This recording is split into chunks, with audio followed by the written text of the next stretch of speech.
out that if you have the sheet, you might be looking at the sheet and saying, this is the same source sheet we had last week. So the answer is the title is the same, but I was tricking you because it actually is supposed to say the power of davening with the Tzibbur part 2. And I forgot to write part 2 on top. So if you want to write part 2 on top for yourself, yeah, the power of davening with the Tzibbur, it should say part 2 because this is actually a continuation. We are not giving the same shiur that we gave last week. We are continuing on our journey discussing the power of davening with a Tzibbur. So just a quick summary. Last week we saw many of the primary sources regarding the value of davening with a Tzibbur, of davening with a minyan. We also discussed whether or not there might be what we would call a kiyum d'oraisa, that even though technically any kind of demand to daven with a minyan would be only d'rabbanan, would only be rabbinic, there, according to some sources, there might be a kiyum d'oraisa, an actual biblical fulfillment when you daven with a minyan, and that would be the fulfillment of the mitzvah of Kiddush Hashem, of being Mekadesh Shem Shamayim Berabin. By davening with a minyan, you are sanctifying God's name in public, and therefore, even though the nature of it is rabbinic, there might actually be, according to some Rishonim, a fulfillment on a biblical level, like what we call a kiyum d'oraisa. And the last thing we discussed was the machlokes haposkim, the argument in the poskim as to whether or not there is an actual obligation for someone to daven with a minyan, or whether it's just an opportunity. The Gemara talks about the tremendous opportunity, but the Gemara never uses the language of chayav adam, that a person is obligated to. And there is a machlokes in the poskim whether or not davening with a minyan is something that a person should do just because it's a tremendous opportunity, or is there an actual obligation? And the mainstream approach seems to follow that of Rav Moshe Feinstein, Zecher Tzadik Livracha, who held that davening, at least for now, we're talking specifically about men. We'll get to women hopefully towards the end of the shiur today. That for men there is an actual obligation, that the opportunity that is created with a minyan begets and creates the obligation. That because the power of davening with a minyan is so great, that itself creates an obligation, and therefore Moshe Feinstein does paskin that anyone unless you have a specific reason, and again we're talking specifically about men at this point, that a man should be davening with a minyan, all things being equal. That was what we saw last week. And I want to continue to highlight a number of different aspects of davening with the Tzibbur. And the first thing I want to talk about is just to really list and go through what are the reasons of why it's powerful. We saw the Gemara says it's very important. But what are some values and some positives that a person gets from davening with a minyan? So the first ones are a little bit obvious because we saw them last week. We saw the Gemara that said that if a person davens with a minyan, the Shechina appears, that the Shechina is there and is around whenever a person davens with a minyan. So that's one obvious value. The other value that we saw last week was that there's a certain koach, a certain power to davening with a minyan that is created when you daven as a Tzibbur. The Gemara had said that even if there's a certain gezerah that is upon the community, if you daven with a minyan, that tefillah b'Tzibbur has the ability likroa et hagezerah, to tear apart that decree. But I'd like to highlight a few other ideas that weren't yet highlighted, that I think for many of us are important when we think about why it's important to daven with a minyan. And one of them is a practical point, which Rashi makes note of in source number 1. Rashi is commenting on the Gemara that we did last week. The Gemara we did last week, one of the stories we saw last week was the story of Rabbi Eliezer. Rabbi Eliezer walked into shul, and there were only 9 men, and he walked in with his trusty servant, his trusty evet, and he said, "I'm stuck. There's no minyan. I only have 9 men. I don't have a 10th man. Where am I going to find my 10th man?" So what did Rabbi Eliezer do? He turned to his evet Ivri. Evet Kanani. He turned to his non-Jewish slave and he said, "You're free.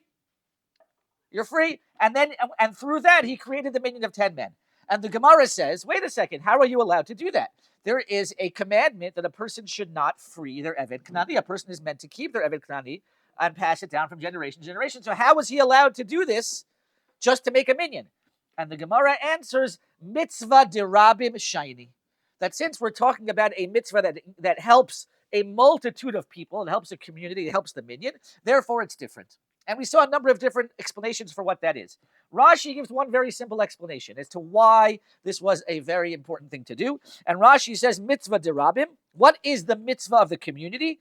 Lehotzi rabim yedei chovatam b'kedusha. Because by creating the minyan, what what Rabbi Eliezer did was enabled all of these people to now be able to say certain tefillot that they wouldn't have been able to say otherwise. And what Rashi is highlighting for us is another value to davening with a minyan, which is there is a whole part of the tefillah that can only be said with a minyan. Kiddusha, Kaddish, Chazarat Hashatz, which we'll get to. We'll talk more about that soon. There are many parts to tefillah that a person is only able to take advantage of when he is davening with a minyan. So even just from a practical perspective, without getting into the power of the davening, the metaphysical power, or the presence of God, just from a practical perspective, if a person wants to be able to daven in the most ideal form, davening with a minyan gives you the ability to do that. Saying Baruch Hu, saying Kaddish, saying Kedusha. There are many parts to davening, aspects of Slichot, right? The Yud Gimel Midot, the 13 attributes of mercy, can only be said with a minyan. There are many parts, laning, right? Kriyat TORAH. There are many aspects to tefillah that can only be said when we have a minyan. And so davening with a minyan gives us the ability to daven in the most ideal form. So that's another practical point that is highlighted that Rashi is pointing to, and I think and hinting to. Yes.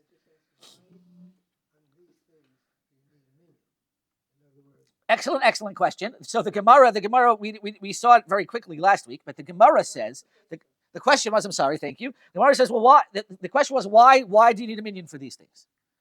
Why do these specific things require a minyan? So the answer is, and it's a very, very good question. The answer is the Gemara itself says that things that are devarim shebik tusha, things that are a certain level of holiness, require a certain quorum of individuals. It's learned from the same pasuk that we saw last week, v'niktashti b'toch b'nei Yisrael, that I'll be sanctified, and it connects it to the word Edah. It's a Gemara that's in the that we saw. I think we saw it very briefly last week, and because these are aspects or certain level of sanctification of God's name, they can only be done with a minyan. Okay, so that's another idea that just highlights the value of davening with a minyan. Most of these, it seems to me that if a person knows that there's going to be a minyan without him, then it's not so important for him to daven with a minyan. So what you're saying is so meaning if a person knows there's going to be 10 people anyway, so they're going to say it. So the answer is no, because you don't get to say it. Meaning, I'm stressing. I'm not talking about necessarily the value that people will be able to say these things. That's true too. That's what Rashi was mentioning. You're right. Rashi was saying that this was important because it created the opportunity. But I'm now saying let's learn from that to understand another value in davening with a minyan. Every time I daven with a minyan, or any of us daven with a minyan, we are now adding to our tefillah, Kiddusha, Kaddish, all these different parts of tefillah that normally I wouldn't be able to say. And so it's not just about it being said in the community for my own tefillah. It elevates it to a new level. Okay. Now there's another aspect to this. Oh yes.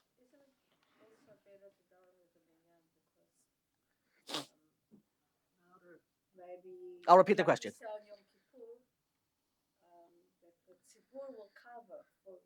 Excellent, good. So what you're pointing out something very new, which we're about to discuss right now. Another element and value to tefillah is exactly what we're going to see right now. Look at the Gemara. We're going to skip a couple of sources now for timing. Look at the Gemara in source number 4. I only stopped you in the middle because I think I know what you're going to say, and I want us to see the sources. I think I know what you're going to say. Look at the Gemara. Amar Rabbi Ami. Rabbi Ami says the following comment. Source number 4. It's a Gemara in Ta'anit. Ein tefilato shel adam nishma'at ela imkain mesim nafsho bikapo. A person's tefillot will not be heard unless he places his soul in his palm. Okay, that's the literal translation, which basically means if you are real about your tefillah, if your tefillah is genuine, right? Tefillah will only have an impact, says the Gemara, if you're what we would say shale, if you're echad bapeh uvalev, meaning that what you're saying is what you mean.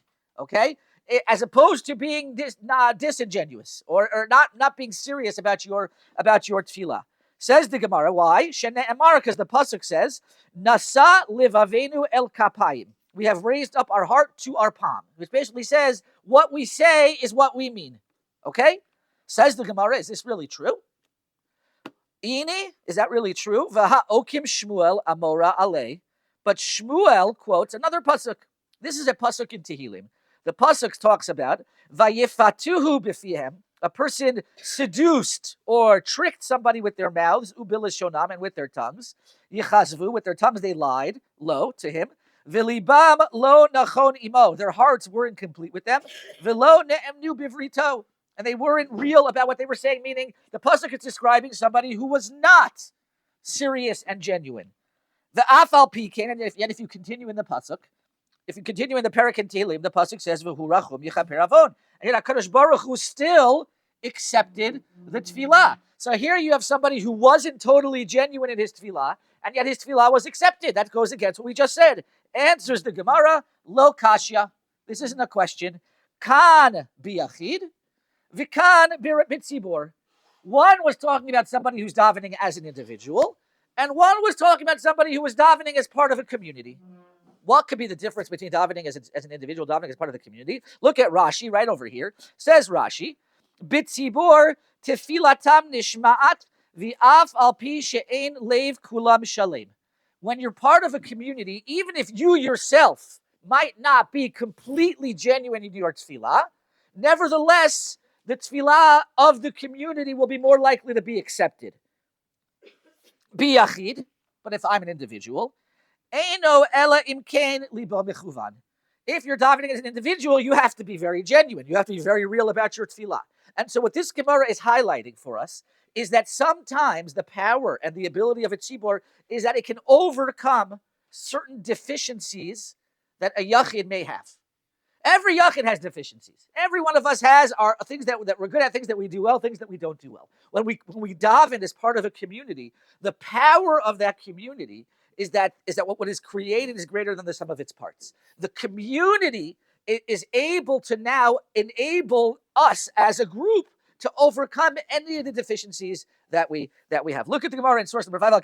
I'll take a couple of questions, but I want to see a couple of other sources that highlight this. There's a medrash, Eicha Rabbah, that explains this idea. Rav Acha Amar, Kol mi shemitpalel im hatzibur, source number 5, Tfilato nishma'at. Anyone who davens with a community, his tefillah is going to be heard. Mashal le'asara b'nei adam. It's a mashal, a story, a parable of 10 men. She'asu atara lemelech. They made a crown for the king. Huva ani echad v'natan yado mahem. And all of a sudden comes one poor guy who was not necessarily as deserving as everybody else, and he joins the group. He's also now a part of the group that's giving this gift to the king. Melech Omer. What's the Melech going to do? Is he not going to wear it in front of this? Meaning, I don't accept your gift. They came as a group and they gave it as a group. He's not going to be like, well, I don't want it. You're part of it. I don't want to have. Whatever it is. I'll accept him as part of the group and I'll wear this crown. And you have 10 men who are tzadikim, who are righteous, standing and davening. And you have one person who maybe isn't as deserving, isn't as much of a righteous person. I'm not going to accept his part of the tefillah. I'll accept it, and whatever it is, it is. When you're part of a community, when you're part of a communal service, so then even if there are certain parts or certain people that are maybe lacking in their tefillah, the sum total of the communal tefillah is able to overcome those. And the truth is that we're going to skip number 6 also. Number 6 just is a Kabbalistic idea. The Maharal just basically says this is a Kabbalistic idea, that there was a power to the community. But the Kuzari, in source number 7, highlights this idea as well. The Kuzari is again, as part of the conversation, is discussing the power of tefillah. If you look at source number 7, the beginning of it, where it says Yud Zayin, V'hitchayev lahaktim avot ugvurot al kedushat Hashem. He's discussing the order of Shemona Esrei. After we raise up HaKadosh Baruch Hu, the first 3 brachot of tefillah, yatchil bevakashat tzrachav b'klal kol Yisrael, v'lo ya'avor zeh ki atfilah hananeit ena ki im likahal o bekahal. Then a person is supposed to ask for things as part of the Shemona Esrei, and says the chaver to the kuzar, tefillah has to be communal. It has to be both communal and, as we're going to see, in the way we speak, which we'll get to in a couple of minutes, and within the framework. It has to be bikahal, as part of a community. And this is something that he says is not very common. Ask the Kuzar in section Yudchet on source number 7. Why would that be? If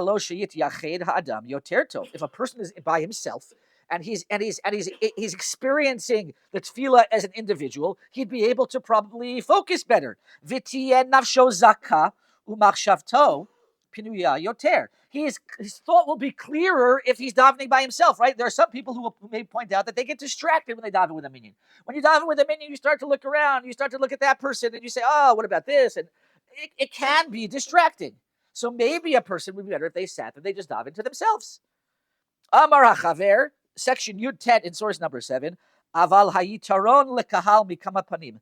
The advantage to a community is in a few different ways. Mehem ki hakahal enam mitpalalim b'ma sheyesh bo hefsed liyachid, v'hayachid efshar sheyitpalel b'ma sheyesh bo hefsed liyachidim achirim, ve'efshar sheyesh biyachidim hahem mi sheyitpalel b'ma sheyesh bo hefsedo. Okay, the language of the Kuzari is a little bit challenging to understand, but the idea that he seems to be highlighting is what I was saying before. In any given community, you very often will have one person who has one type of deficiency, but somebody else can make up for that deficiency because that is another person's strength. And so every person's strength and deficiencies can be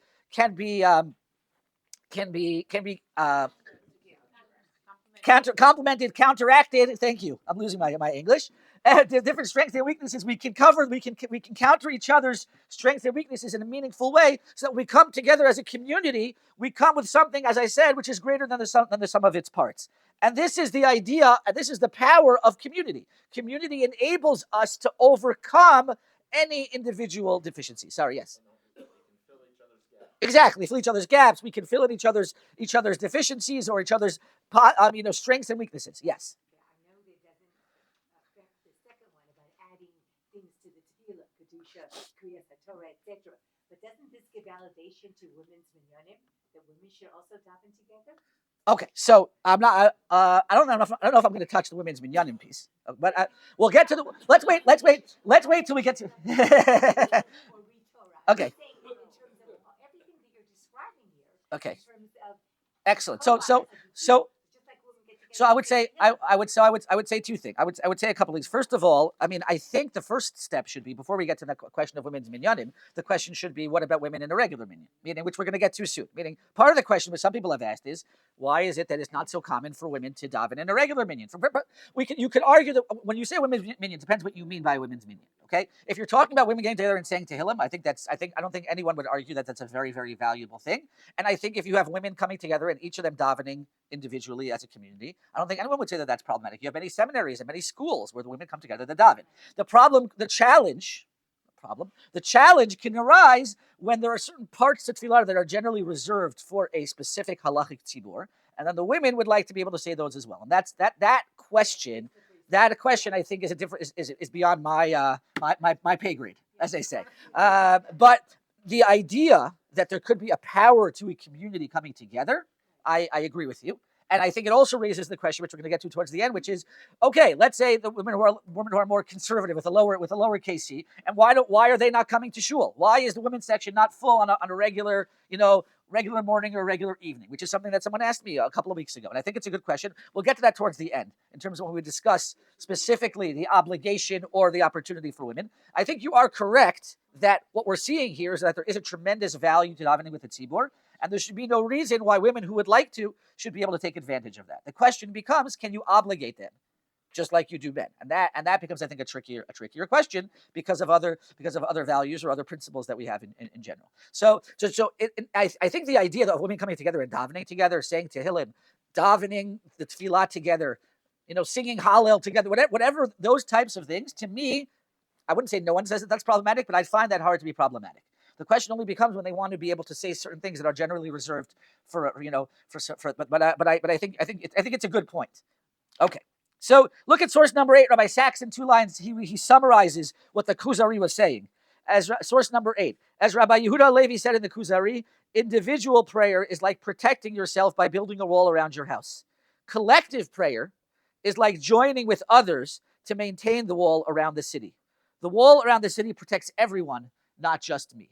When you come as an individual, then the strength that you're building a wall around your specific house, the strength of that wall is only going to be based on your merit, based on your skills, based on your abilities, based on what you can do. But when a community comes together and they build a wall. So one guy is good at, building the foundation. The other guy is going to be good at laying the bricks. The third guy is going to be good at laying, and I'm not good at getting up on the ladder and putting together the bar, whatever it's going to be. Each of us is able together to create something much stronger than if one person would have just built something around his house using whatever abilities he has. And that, says the Kuzari, is the same mashal when it comes to davening as a community. When we daven as a community, we're able to elevate and create something great that gives much more value to our tefillah. But then Rabbi Jonathan Sachs highlights another point, which I think is important for us to consider regarding the value of davening b'tzibur. Besides which, we're in the second paragraph in source number 8. When I pray for myself, I may pray selfishly, asking for something that may directly benefit me, but might also be harmful for others. I might want X, and when I want X, that means that it might not necessarily be good for somebody else. If I sell ice cream, I want the sun to shine, but if I sell umbrellas, I want the rain to fall. So sometimes my actual tefillah, if it's only personal, might actually not be good for somebody else. Praying together, we seek not private good, but the common good. Communal prayer is not just an expression of community, it is also a builder of community. And so what I believe Rabbi Sachs is highlighting here is another value, an important value to davening as part of a community. When I'm in my own Dalet Amos, I'm in my own office, I'm in my own living room, and I'm davening, what am I generally thinking about? My own personal needs. When I am part of a community, what that hopefully facilitates is an awareness of, A, the needs of my fellow man, the person next to me who I know is struggling with an illness, the person on one row up who just lost a family member, the person, whatever issues there are, I become more aware. Now, on the one hand, that can be a little bit distracting. On the other hand, if it's properly channeled, it can create a certain awareness of the individuals around me and also of the needs of the community. And therefore, my tefillah is going to have a qualitatively different type of tefillah. The things I think about, hopefully, again, if properly done. Some of us are so wound up in our own, and again, many of us probably have done this at many different times. We walk into tefillah, we're in a public setting, but we're in our own heads, we're in our own emotions, we're in whatever's going on in our minds, and we're not able to break out of that. But part of the goal of tefillah b'tzibur is it makes you more attuned and aware to the community around you and to the greater klal. And so the nature of your tefillah is going to hopefully be drastically different. It's going to be a tefillah for the community and not to take away from the individual tefillah, not to take away from your own needs, but it hopefully makes you aware of everybody's needs so that you think about those needs as well. Yes? When I go to shul, at home, I'm able to stop and say the names in Rifa'enu of everybody who needs refuah. In Shema Kolenu, as you taught us, I now, before Yehi Ratzon, do all for the community, not just for my family, for other people also. In shul, I hate to say it goes too quick. They rush so Okay. much, I don't have enough time. Okay, so you're asking a good question, and this is a question that you've raised a number of times, and many people have raised the question, and I think it's a very, very good question, which is even though I think you're also unique in that even at home you're able to focus on the klal. I don't know how many of us are able to do that. So that's meaning you're right. Everything is going to be individual. I think the idea of davening the Tzibbur is that generally, at least I myself, will probably be more attuned to what's going on in the Tzibbur if I'm aware of what's going on. Just before I answer your question, I just wanted to quote. I remember one. I'm not sure 100% sure which Rav it was, so I don't want to say his name. But I remember hearing once from when I was in Smicha. So we used to have these supplementary rabbinics. Different rabbis would come and talk about their experiences as part of my Smicha studies. And there was one rabbi who talked about why for him his tefillah was enhanced by being the rabbi of the community. I always joke. People ask me. For those of you, I'm sure everybody here knows, or those who don't, my father was a rabbi of a community for many, many years. When people ask me why I'm not a community rabbi, so what I joke is I say, well, because my mother would never let me be one. But that's and if you ask her, she'll tell you that this isn't we have it on tape here. But no, honestly, of course, I have tremendous pride in who my father was and who he is. But one of the things that I always used to watch was I said, if I was a rabbi of a shul, my davening Shabbos morning would just be shot.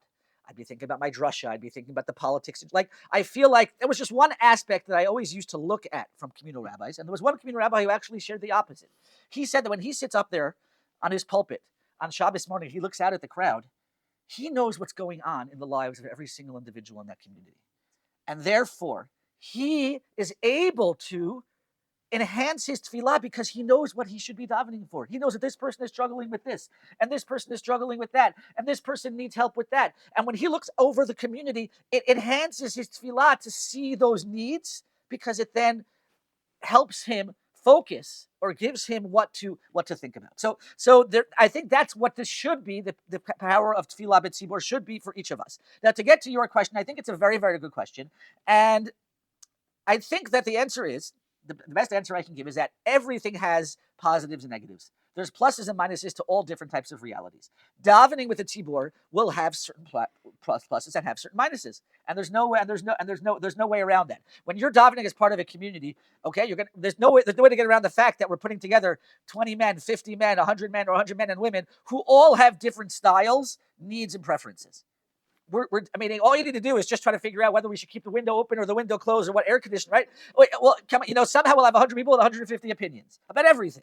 But when it comes to the speed of davening or the style of davening, there's no way, and everybody has different preferences. And in my opinion, there's no right or wrong. The goal of a tzibbur is to find the proper balance. And sometimes you're right, coming to shul might mean that there's certain limitations that you're going to have to certain parts of your tefillah. And every individual, well, certainly the women who are not necessarily obligated, can make that decision whether or not it's better for them as part of the tzibbur or not as part of the tzibbur. But I think you are 100% right. And that's why and even men who need to daven b'tzibbur, there's lots of different options. You have to find the community that works for you. There are some communities that go slower, some that go faster, and everyone's going to have their own. I don't think there's a right or a wrong, because there are some people who say, well, I have more kavanah when I have a shorter davening. Is that right or wrong? I understand that. Right? There are some people who maybe, there have been times where I'm having extra kavanah, and I stand there and people think I'm having this really long Shemona Esrei, and I'm thinking about the New York Mets the whole time because my head was going in 5 different places. That's just the reality. Sometimes the longer you daven, the less you focus. Other people say, no, I need more time to get into it, and the longer I daven, the more I focus. There's different styles and different preferences, and I think that's just a part of who we are, and that is the challenge of tefillah b'tzibur. There's no question. But there are also tremendous ma'alot. And every person has to kind of, find the community and the tefillah and the pace that works for them. And also, as we say, be mashlim. If the davening is really fast, I said this to somebody else, that maybe it's incumbent upon us to come a little bit earlier and start the tefillah a little earlier, or to fill in what we missed later on, again, depending on what's going on. Rather than just, I'm not saying people can't criticize communities, but rather than just criticize the community, it's up to us to figure out which community is best for us. And then, as I say, adjust ourselves in the way that makes the most sense. Then now, the challenge is it puts the onus on us. It's a lot easier to blame everybody else. But that, to me, I think is the proper way to look at it. Although you have been raising a very, very good question, which is 100% valid. Okay. A few more. Yes.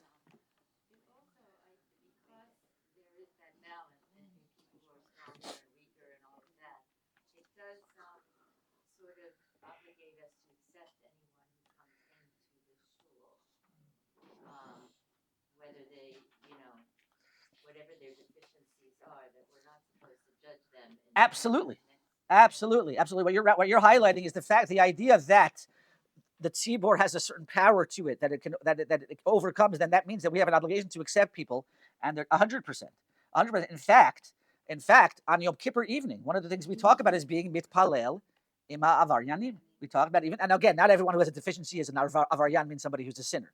But yes, 100%. The power. So our obligation as a community and as individuals is not to judge people, is to welcome people who come into the community, be a part of that community, and to welcome them and to incorporate them as much as possible. Now, sometimes you have a situation where a person comes and says, I can't keep the pace, or whatever that, and the answer might be, this minyan might not be for you. We'll find you another minyan that's most matim for you. Meaning, that's part of the challenge, is to sometimes find the right thing that's for, but fundamentally, anyone who wants to come and join a tzibur or join a community or join a minyan should be welcomed with open arms. I think you're 100% correct. Okay, interestingly enough, if you skip now to source number 10, the Chafetz Chaim, who we know, one of the great rabbis of many generations, has a fascinating section where he talks about the importance of davening b'tzibur. Now, we're not going to see this whole thing inside because it's quite long. The Chavetz Chaim, it's very interesting with the Chavetz Chaim. Those who don't know, many of us know the Chavetz Chaim as the author of a very important work called Shmirat HaLashon. Shmirat HaLashon is a work about Lashon Hara. What most people don't know is that the Chavetz Chaim is also the author of a very important halachic work called the Mishnah Berurah. Okay, now there's actually been an interesting debate: which was more important, which was he more proud of? So rumor has it that although the Mishnah Berurah revolutionized the study of halacha. The Mishnah Berurah is an incredible halachic work in that it's one of the most authoritative works for us, practically, certainly Ashkenazim. But its breadth and what it covers and the detail with which the Chavetz Chaim was able to bring sources and opinions into the halacha is incredible. But they often say, I don't know if it was in his name or I heard it in the name of another Rav, who basically said that they still believe that the most important contribution the Chavetz Chaim had was not the Mishnah Berurah, but was his work on Shmirat HaLashon, on how we speak. Because no one had ever put together a proper, organized treatise on how a person should speak and on the power of Lashon Hara. Interestingly enough, towards the end of his Sefer Shmirat HaLashon, the Chavetz Chaim decides to dedicate a few sections talking about the importance of Tefillah B'Tzibbur. And he says very early at the very beginning, we'll read a few sources here. If we look at source number 10, the first paragraph where he introduces why he felt the need to write about Tefillah B'Tzibbur. Hine, we're in source number 10, the beginning, the first paragraph. Hine ba'avonotenu harabim, because of our sins, heichelu harbe anashim bizmanenu, lifrotz hahanaga hakedosha shaita ad ko etzel ha'umah ha'yisraelit. Because of our sins, many people have started to disregard a very holy and important custom that was part of the Jewish nation for many, many years. Hamon ha'am kulo, afilu mi shelo zacha lilimud Torah, al kol panim tachsisei hatfilah beofen hayoter kadosh hayu etzel ha'amon kulo. Says the Chavetz Chaim, in past generations, even those who weren't the most learned, even those who didn't have the opportunity to learn, tefillah was a non-starter. Even what he would call the simple Jew who wasn't as learned always tried to daven in the most ideal form possible. Dahainu, towards the end of the second line, Shehem hayu kulam zrizim lahashkim baboker v'leilech lebeit hakneset lehitpalel b'tzibur v'lishmoa kriyat haTorah hakol kedin. He said everybody would get up early to go to shul, to daven with a minyan, to hear the kriyat haTorah the way that it was supposed to. And then through that, people who were there anyway would often then have the opportunity to learn Mishnayot, because very often after davening, the community would study Mishnayot. So these people were able to also get the added benefit of learning Torah. Aval ba'avanotenu harabim kayom hitgaber hayetzer ma'od. But in our days, and again, the Chavetz Chaim is talking not in our days 2000, he's talking much earlier. In our days, the Yetzer Hara has now come and overcome us. Shemilvad shemitchazek levatel limud Torah b'nei Yisrael hem liktanim vehen ligdolim. Aside from the fact that limud Torah, that studying Torah has gone down, I was going to skip the part that's bracketed. Od hu mitchazek me'at bahadraga levatel gam mitzvat tefillah v'tefillin mibnei Yisrael. Now the Yetzer Hara is also preventing people from coming and davening. And he goes on to discuss, I just wanted to read the first few things. He goes on to discuss how it started with people just not coming to Mincha and Mariv. And then because they had an excuse, I'm busy with this, I'm busy with that. He's like, and then soon it became not coming to Shacharis. And what he's describing is something that I think we even see, which is people justify. It starts with a small step. And then he said, all of a sudden, people are not coming to Minyan anymore. People are not davening b'tzibur. And he said, therefore, I feel it's important for me at the end of my work, says the Chavetz Chaim, to highlight a number of important values and why it's important to daven b'tzibur. So I'm just going to summarize a couple of the points that he makes that add on to our understanding of what we've seen so far. The first one he says is what he calls schar halicha. Schar halicha is the concept that if a person walks to do a mitzvah, when you are walking to a certain point to do a mitzvah, then you get schar, you get reward, not just for the mitzvah itself, but for the effort you put into doing the mitzvah.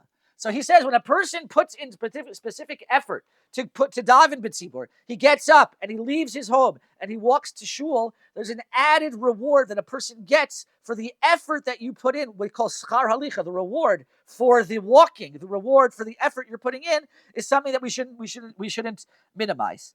Number two, says the Chavetz Chaim, there's the Torah learning after minyan. Many minyanim have a minhag that after minyan, They study some Torah, some Mishnayos, so the rabbi gives a short shiur or whatever it is. Says the Chafetz Chaim, if you don't go to shul and you daven at home, you're missing out on that on all those learning opportunities. Or as the rabbi said, the drasha of the rabbi, right? No one wants to miss the sermon of the rabbi. Everyone's talking about the sermon of the rabbi afterwards, right? So in Israel, maybe it's less common, but there's limud Torah that goes on that a person should take advantage of. He then also points out, and this connects to something that you had mentioned. He said, and even the aspects or the mitzvot that don't require a minyan, just davening, tefillin, it doesn't require a minyan, or just the concept of davening. Even if there's no actual need for the minyan, when you do a mitzvah as part of a group, there is a certain spiritual power to that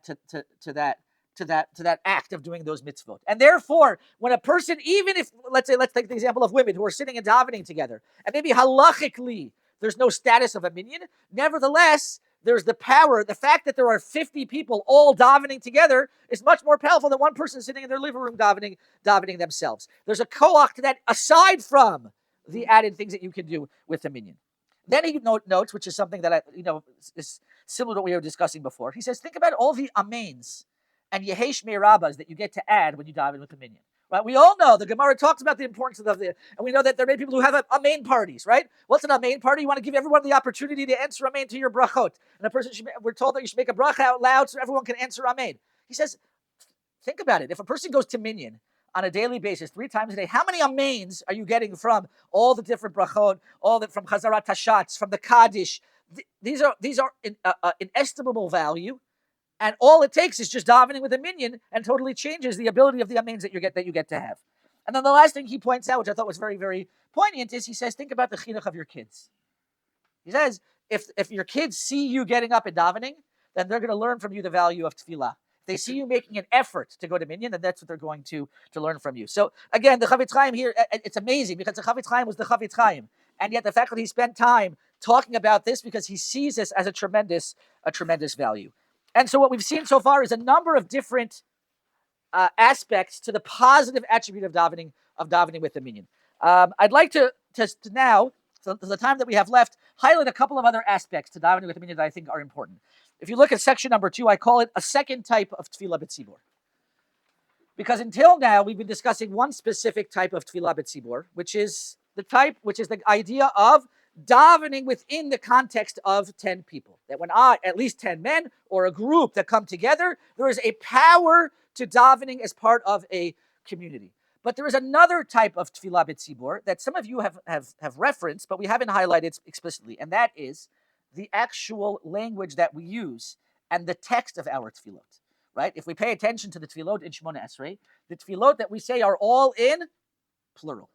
Which means that when we're davening, we're not just davening for ourselves. We're davening. That is in and of itself a form of tefillah b'tzibur, because the tefillah that we're giving is for the tzibur. It is not just an individual tefillah. Now, where does that come from? What is the source for this idea that we need to that the text of our tefillah should be?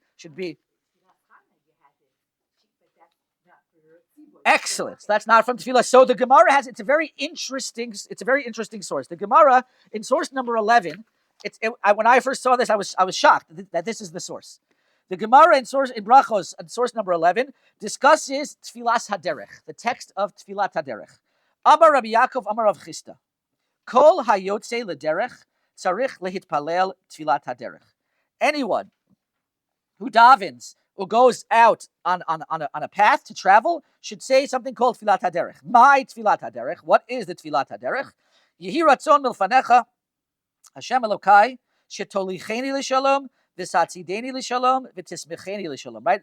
May it be your will, Hashem, that you should guide me, that you should take me on my path, and you should hold me and support me. V'satzileni, and you should save me. Mikaf kol oyev v'orev baderech, from any robbers or any kind of enemies on the way. V'tishlach bracha b'masei yadai, you should send bracha, blessing, to my hands. V'titneni l'chenu l'chesed u'l'rachamim beinecha u'veinei kol ro'ai, and you should see me in chesed, and you should help, and I should be seen in a positive light to anyone who sees me. Now, as I'm saying that bracha, those of you who are familiar with Tfilat HaDerech know that that's not how we say it, right? We say it, shetolichenu l'shalom, v'sadrichenu l'shalom. So where does that come from? That's not what we say. Now, sometimes we're a group, and we're davening for the group. But even if I am saying Tfilat HaDerech by myself, I still say it in the language of a tzibur. Where does that come from? Amar Abaye, we're in source number 3 towards the end of the line. Le'olam lishatef inish nafshe bahade tzibura. A person should always partner himself, connect himself with the tzibur. Heichinema. So what should we say? Yehi ratzon milfanecha Hashem Elokeinu shetolichenu lishalom. That when we're davening to HaKadosh Baruch Hu that He should protect us, we should say He should protect us. I.e., my tefillah taderech shouldn't just be for me; it should be for all those who are traveling, all those who are on the way. And this is actually interesting. So that is interesting because the Gemara here discusses it, and I thought this is how we paskin. We generally paskin that we have this, and this is the source for the idea that our tefillot in Shemona Esrei are stated in the plural. Look at Rashi. Says Rashi, what's the value? Look at Rashi. Interesting. Okay, there's different girsot. We'll look at it afterwards. Says Rashi, what's the value? Lishatef nafshei al yitpalel tefillah k'tzara b'lashon yachid ela b'lashon rabim. You shouldn't say the short tefillah in yachid ela in rabim. Shemitoch kach tefilato nishma'at. Because if you daven this way, your tefillah will be more likely to be heard. Why? Why is it more likely to be heard? So some of the ideas we've discussed until now, but we're going to skip now to source number 14. Look at Rabbeinu Manoach. Rabbeinu Manoach in source number 14. It says Rabbeinu Manoach, lefichach tarich adam l'shatef. Rabbeinu Manoach is a commentary on the Rambam. Sheyitpalel im hatzibur. You should daven with the tzibur. V'sheyu divrei tefilato v'tachanato lashon rabim. And the language of your tefillah should be in plural. Lo lashon yachid. Why? Ki kishemitpalel al atzmo v'al acherim mitorer lechavein yoter. When you're davening not just for yourself but also for others, you tend to have more kavanah. When you see the needs of others and you add that to your own personal needs, that will elevate your tefillah. And then, as Rashi said earlier, it'll make it more likely that your tefillah will be accepted. So this is another type of tefillah b'tzibur. It's not tefillah within the tzibur, it's a tefillah for the tzibur. And a tefillah for the tzibur, where we're davening for others and not just for ourselves, then there is more likely that we're going to be able to achieve what we're going to achieve. Before I take a couple of questions, I just want to look here. Rabbi Abraham J. Twersky has a wonderful book on prayer, and he highlights this as well. Source number 15. As the self-centered quality of our prayers decreases, their receptivity is enhanced. Even if the father is displeased with the child and may not wish to address his personal requests, he will listen when the child is not asking for himself, but for others in the family. This is why our supplications in the Amidah are all in the plural. Forgive us, heal us, bless us, etc. The Talmud gives great commendation to Tefillah B'tzibur.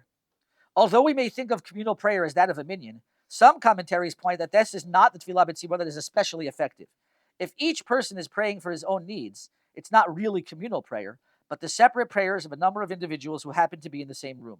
A person may be saying bless us, but meaning bless me. It is only when the prayer is truly communal, i.e. for the welfare of all, that it is tefillah b'tzibur. And so tefillah b'tzibur is really a mixture of davening as part of a community, but also davening for the community. And when we have those two together, then it creates something very, very unique. Yes?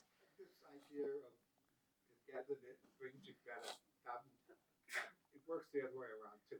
The two guys next to you are talking.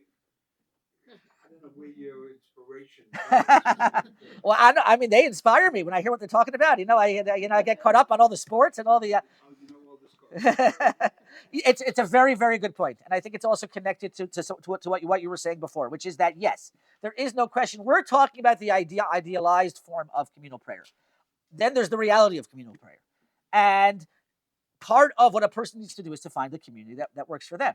If the community that you go to or the community that you're in does not uplift your tefillah, then number one, maybe that needs to be a conversation with the spiritual leader of that community. Or number two, maybe you need to find a different community. I'm not, that's it. I'm not saying anything about your previous community, but he's originally from my father's shul. But I think that the point is that it is. I think it's a very good question. And therefore, we need to find that right balance. We need to be able to find a community where the communal aspect elevates our tefillah. And if it doesn't, we need to figure out, do I need to move somewhere else? Meaning, put the onus on us rather than on the community. Do I need to do something different? Do I need to find a different community? Maybe there's another minyan that'll be more meaningful for me. I think those are all valid and important questions, and a person has to be able to find a way to find that right balance. Yes. I just met somebody who was coming to Eretz Israel, making Aliyah, and she is going from shul to shul To find the one that works. quietest shul, and that's where they're going to buy an apartment. Yafeh. Amazing. There you go. Beautiful. And I said, Very inspiring. Very inspiring. Yes. And also, Sorry. Yes. I asked you before about Chana. When I learned Shmuel Aleph and I learned Tfilat Chana, I learned that I don't see it, but that's the source. Chana is the source for many of the halachot of. And it goes to the club. As I understood, and again, I'll look into it. As I understood, Tfilat Chana is the source for many of the halachot about how we're supposed to daven, and there are many aspects to the act of tefillah that we learn from Tfilas Chana, but the idea of the Tzibbur, I think, is learned from here. But she also does that. Interesting. If you look at the second Okay, half that's a very good of point. Chana, it's Thank you. all in So July. she's pointing out that if you look at Tfilas Chana, there's a beginning. It starts with okay. Thank you. I did not know that. Someone in the back, and then just these two, and then the one. I just want to finish up. On Yom Kippur, we acknowledge sins that maybe we did not do because the community as a whole, we have to. Correct. Also true. That when you're part of a community, there are things that maybe you're attached to that maybe you didn't do, and therefore there's what we call it. Soloveitchik used to refer to that as there's the tshuva of the person and there's the tshuva of the community. Yes, 100%. Everything has a pros and cons. Yes.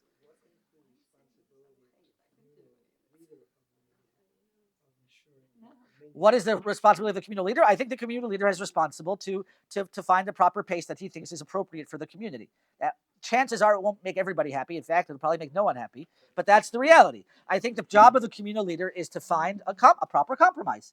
But that only comes from knowing the needs of the community, understanding the community itself, understanding the makeup of the community. Because everyone comes in and has I kind of think, as I mentioned it before, I feel like one thing that everyone feels very strongly about is always the temperature in the room. No one comes and says, I think it's a little bit hot in here.